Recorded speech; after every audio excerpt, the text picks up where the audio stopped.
Wajuzi wanakuja hapa wanaleta title deeds. Title deeds. Sikuwa jana. Balala kule kwa kwenye kiwanja ya ndege. Ati ametoka hapa kutoa na title deeds.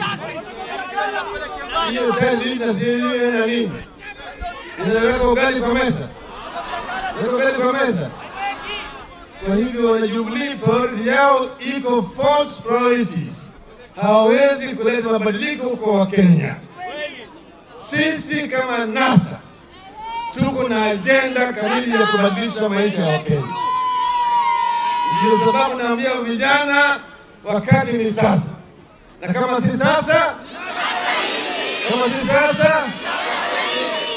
hiyo kama na bole na kujuliwa hadi imani kwa mkono. Sisi tutakomesha